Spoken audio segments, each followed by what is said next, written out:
awkwardly, but yeah. Cool. Right, cool. Hi guys. So this is. There's so many people. There's like 12. So, boys, girls, theys, thems, whatever else, welcome to the most excellent and lamentable tragedy of Romeo and Juliet. Directing pitch by T. Donald Baby. And me. I'm the baby. So, why Romeo and Juliet? It's a play that has been done time and time again. But, inspired by last year's London trip, we wanted to direct a version that focuses not only on the tragedy, but also the fact that Romeo and Juliet is as much a love story as it is a tragedy. Within our version, we want to explore love as an artistic medium and how it lends itself to creation. The big thing that we want to do is that we want to contrast what it means to give yourself over completely to love and creation, to completely devote yourself to your creative endeavours, and the pitfalls of what it can take from us. As I very potentially put, what does it mean to be an artist, and what does it mean to love?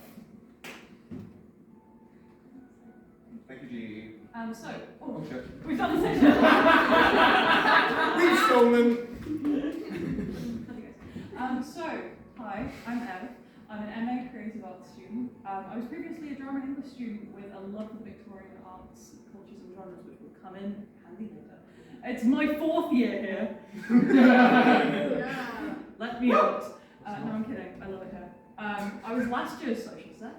I've been in a fair few Shakespeare productions since joining the uni, such as Macbeth, here as the First Witch, The Winter's Tale, On the Course to Paulina, and back at Drama Society, Don John from Much Ado About Nothing. And currently, I'm writing and directing the play The House is Mine. And I am T. Connell Baby. Out of shot of this, my hair is in Elliot's mouth. I just wanted to mention Elliot Bigton there, chewing on my hair. But it's a photo from when we went to go see Romeo and Juliet or something. It's fitting. So, similar to Elle, I am on the MA Creative Arts. I was previously on the Creative Writing undergrad, which has helped me with things like character and things like that. I did a lot of script writing. I did a lot of studies in that area. It's very fun. It's only my 2nd year in the society, and I am the current social secretary, following on from my father. Technically, I'm a published author, and I will bring this up to anyone that asks about it. I am published. In what way? In a literary magazine. Oh, thank you. Yes. I previously directed The Disappointment with lovely Remy Mercer. Hi, Gwen. Gwen was in it. That's why you were waving. Sorry, I thought you just said it. And I am currently writing/directing a brand new play, Grandad with a Jetpack. Quote Romeo and Juliet. So, this is my time. I wanted to explain just 2 concepts before we got into kind of the concept of the show, because they are important to understand for what we're explaining. So, the Pre-Raphaelites and the Pre-Raphaelite Brotherhood. The Pre-Raphaelite Brotherhood was an art movement in the Victorian era, I believe, end of the 1700s, beginning of the 1800s. Please don't quote me on that. Basically, a group of guys essentially going, you know, art's kind of boring these days. I think we go back to the Raphaelites and what they had to say. So, they took a lot of inspiration from like old art, nature, beauty, and this painting specifically, Ophelia by John Everett Larson. If you're familiar with Shakespeare, Ophelia as in Hamlet's Ophelia. But yeah, so they're kind of basically artsy, romantic, they love nature, they love everything beautiful. And then, Victorian Gothic, if you know me, I don't shut up about this. Basically, similar kind of era, but very much focused on the darker, grittier side. So if you know Frankenstein, or Carmilla, or, you know, Dracula, it's kind of similar era, but focusing on kind of the darkness of humanity and kind of the opposite of the Pre-Raphaelites, a little bit later on, era-wise, but a bit darker, a bit grittier. Humanity is bad, basically, is the kind of idea they're going for. So now we have the one that, you know, we're going to introduce you guys to the concept of Romeo and Juliet, something that you've never seen or heard of before. So, an age-old feud exists between the Capulets, boo, and the Montagues, we. I'm not biased, I just prefer the Montagues. The son of the Montagues, Romeo, accompanied by his friends Mercutio and Benvolio, sneaks into a Capulet party in an attempt to woo his love, Rosalind. He, however, meets the daughter of the Capulets, Juliet, and the two quickly fall in love. Juliet, however, has been promised to a man in Paris by her father. Big boo, Paris sucks. Apart from he doesn't, he's actually interesting and I like him. With help from Juliet's nurse and Friar Lawrence, the two star-crossed lovers are arranged to marry in secret. After they are married, however, Romeo tries to stop a street fight and kills Juliet's cousin Tybalt, leading Romeo to be banished from Verona. Mercutio also dies in this fight. We will be getting more into that later on. Through a desperate attempt to reunite, Juliet seeks help from the friar that had married them. Juliet fakes her own death, yet her plan backfires when Romeo does not receive the message of the plan in time. Arriving in the tomb just before Juliet wakes, Romeo takes his life as he believes she is dead, impatient bugger. In seeing her lover dead beside her, Juliet does the same. And the two families agree to end their feud. So now we are on to the fun bits. Oh yes, again. We have designated roles. This is fun. So we have Romeo.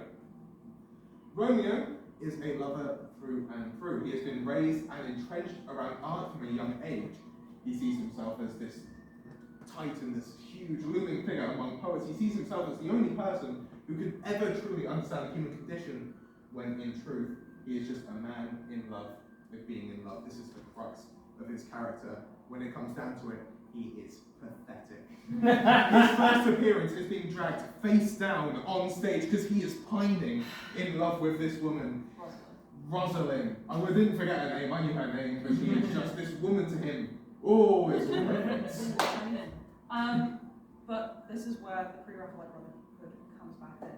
So, Romeo, the Montague, that's kind of the vibe for that family. Very romantic, very painteresque. Romeo loves the arts, he loves nature and beauty, and he's, as it says, in love with being in love. It's all of it, it's fine. And now getting to my baby girl, Juliet. If you can't, for people at home who can't read my pen, it says Team Capulet. I feel very strongly about her. Juliet is in stark contrast to Romeo. She is a woman who's been raised in a world that is not accommodating her. She loves her family, especially her cousin Tybalt, but knows they are stuck in their antiquated ways. She knows there is more to this life, and she knows there is more for her in it. So this is where the Gothic comes in. That family is very stuck in their ways, very dark, very broody. Now we have the medium roles. These are the ones who are very heavily featured, but still would not be considered as main as, Romeo and Juliet in the play Romeo and Juliet. First off, we have Tybalt, who is Juliet's cousin and best friend. This is important in our characterization. We really want to lean into the friendship and the almost sibling-esque bond between the cousins, something that we very much developed with Hamlet, with Laertes and Philip, something that was very dear to us. Then we have Benvolio, the family punching bag. Everyone loves him, he is brilliant, but he is a little shit. He is the cousin who you love, but who runs and tells your mum when you've been off doing drugs. It's fantastic. We have Friar Lawrence, who is a pious man and Romeo's paternal figure. He is more involved in his life than his own father is. He is very much his trusted confidant throughout the story. And for Juliet, she has an equivalent, the nurse. She is much more involved in Juliet's life than her own, and mine. We also have Capulet, a very loving but strict father, and Lady Capulet, a cautionary tale to Juliet. I also wanted noted that, as the previous direction also mentioned, we will be casting completely gender blind, but as you can see, we have female, male, and gender neutral, which essentially means that we don't mind how you identify, how you present, we just would, in these roles, we have an idea of maybe you acting like, that specific gender representation, however you perceive that, we can talk about it. Certain roles that we don't have too much, well we have this thing, is we don't, when it says gender neutral, it's not like set in stone that way. We have very different ideas for the characters as would you prefer to play them male or female. So we'll give a good example of that. Won't get into it now, but if you have any questions about it later, ask me on Shell Waffle for an hour. It's great. Essentially, we'll work with you. And then the support roles. We have Esquelas, the Prince of Verona. Esquelas, the Esquelas. Prince of Verona. Okay. Him, the Prince of Verona. So we have Juliet's fiance, Paris. We have Montague, who is Romeo's absent father. Samson, who serves the House of Capulet. Peter, servant of the House of Capulet. Oh. Balthazar, a friend of Romeo. And we have Friar John, who works with Friar Lawrence and ruins everything for the play. It's his fault. Yeah. Smallest character, biggest fuck up. Can we get a shame on Friar Lawrence, please? Just the one. Shame! Thank you all very much. Can we go to the next slide, please? See, some of the more keen-eyed amongst you will notice that a certain man was missing from the casting list. This happens to be Mercutio. He is my baby boy. I love him so much. And he is very much one of the reasons I was excited to do this show. So, in our opinion, Mercutio, alongside Juliet, is the most important character to the story that we want to tell. Mercutio represents the free spirit of an artist, comic at first, but unyieldingly passionate toward the end. He is neither expressly Montague nor Capulet. He is a free agent who has been brought into a family war that he doesn't have a particular stake in. And spoiler alert, he dies defending his friend's honor, who only seems to care enough to further his own house's agenda and his own sought-after love. So when Mercutio dies, he dies angry. He had so much more life to live, but he was struck down before his time, and he knows that he is a victim of love and a victim of artistry. So much so that after his death, he is still there. We wanted that he is in scenes, he is haunting the narrative, he is watching disapprovingly, he is the one that hands Romeo the poison that takes his own life, and at the end, when they're both dead, when everyone has left the stage, after Romeo and Juliet have their final dance, there's one person left on stage. It's Mercutio that looks toward the audience, that just cheered and cried for the people that took his life, and he looks at them, and with a bitterness, with an anger, he says, "For there never was a story more love than this of Juliet and her Romeo." I am very excited about this character in particular. I love him. It's save it, save it. Thank you, G. The total cast is approximately 16 to 20, and non-speaking roles. We don't have an exact number because the script we can work a lot with. Essentially, it depends on how many people audition. So, for example, Lady Montague, we do want to have, but if we have a cast of 16 come to auditions, that's the cast we have. If we have, a ridiculous amount like we had for And Then There Were None, we can have a bigger cast because we want to get people involved. Because this is for you guys as much as it is for us. In an ideal world, we want there to be similar to in Henry. We want there to be as many people as possible in certain scenes. We want certain environments, specifically with Montagues, to feel so full of life and party and celebration. Because at the end of the day, these are all artists who are celebrating what it is to be alive, and we want them to be an example of this. Lively, many, loads, just everywhere, having a good time. And this is very much a big thing that we would like. So, aesthetics. How do you want it to look? Oh shit, oh no, spoilers. If we go swap again. So on this side, we have we have the Capulets. So that quite gothic aesthetic. We're not trying to do Victorian Gothic to a T, because let's be real, that's not realistic. And I want to, be honest with you guys for what we can expect. But something that kind of mirrors that, because we're not doing realism here, it's Shakespeare. This is, this isn't a real story, but we can have fun with it. Don't worry about it. And then on the other side, we have the Montagues, which is a lot more colour, kind of floatier, artsy. kind of want to have like paint stains. Basically, they've been everywhere. They have paint stains on them. They're having a great time. And in the very middle here, we have our dear child, Mercutio, who will be kind of somewhere in the middle, a bit of that colourful fun of the Montague, sorry, and the kind of dark occupiers of the Capulets.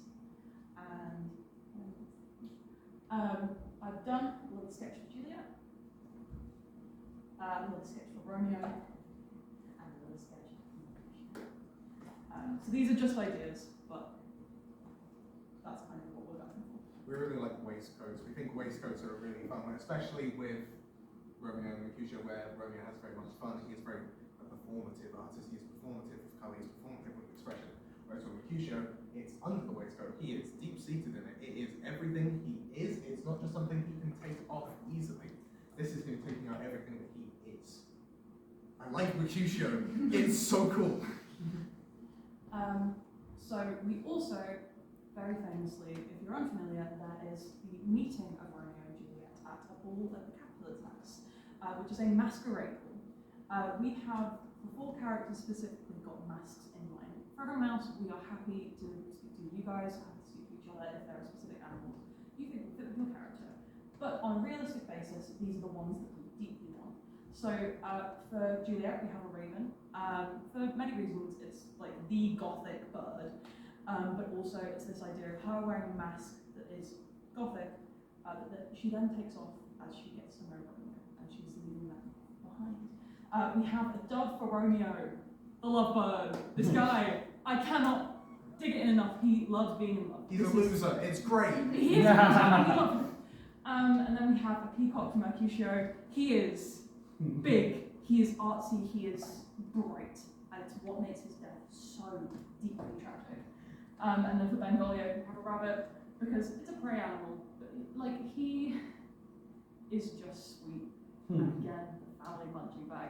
So they kind of all fit in a little bit of character. It's also worth noting that we would love to use these masks in the marketing, just as kind of official. I think it just go very hard on a tote bag, especially with like the 4 of them together. Oh, it's like Bohemian Rhapsody, but not. Anyway. So then I am sadly not as cool as Romeo and I don't do TTSM, but I've done my attempt of what I want the stages to look like. So we have a Capulet stage, a Montague stage, and a neutral stage. So for the Capulet stage, we do really want a catwalk, which is relatively easy to set up in the LAC. Bit of rostra, and 2 archers. If anyone remembers Much Ado About Nothing, I don't mean to sound old here. We had 2 archers. I know. We had 2 archers that I believe are still in the prop store that are very easy to set up, and just a bit of stuff. The main thing to point out is Romeo will have an easel and a chair. We want to really get over this artsy guy. A big thing that we wanted to do with the staging in particular is rather than going minimalist or maximalist, we very much wanted to have that contrast. When it is the Montague stage, we want it to be, as we said before a few times, almost teeming with life and colour and artistry, and an example of people have been here. This is where bohemians, poets, writers, musicians, everyone, they all congregate in this place and they have made it a home. Whereas with the Capulets, it's mostly empty. They have a few examples of pomp, a few examples of regalia, but it's going to be played quite minimalist. One of the ways we're going to get this across is with lighting, where it's much more warmer versus a lot more stark and cold. Very good. You're not allowed to move in the Capulet stage, but with the Montague stage, we have a chaise longue you can lay on. We're getting a chaise longue, hopefully. We'll see what's in the... We're pretty sure we can get one. Maybe. We're optimistic. So, marketing. I did a little guess at what we kind of want. A lot of influence from this pre-Raphaelite era painting. We're not expecting you, Dylan, to like do a fucking pre-Raphaelite painting. We're more wanting the photography of the, like, we'll get the actors and we'll go, hey, can you do this pose, or can you pose like this? And kind of mirror it in more practical ways. And then, yeah, just having those little bits of, it's us, and here's the show, this is Romeo and Juliet. While we're here, we wanted to... Sorry. A disgrace. While we are here, we wanted to briefly touch on why we chose the name that we chose. Obviously, Romeo and Juliet. That's notwithstanding, but very specifically, the most excellent and lamentable tragedy of Romeo and Juliet. We want the pomp. We want it to be pompous. Once again, these are people who are artistry. They are up their own arses on both ends. Two houses alike in dignity, both of them. It's brilliant. So we very much wanted to have this feeling of old world regalia, the excellent, most excellent and lamentable. We just want it. Obviously, we're just going to call it tongue-in-cheek Romeo and Juliet. If someone doesn't say the whole thing, we're not going to smack them. But in terms of like advertising and things like that, we very much, and we just on a side note, we think it would put us aside because we don't see this kind of thing very often.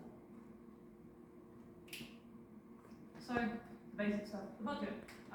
Yes, that's right, Shakespeare is completely free. Because he's dead! Yeah! The LSD costs, standard stuff. Costume for props, our budget is as what it usually is, £100. But yeah, thank you for listening and waiting with us.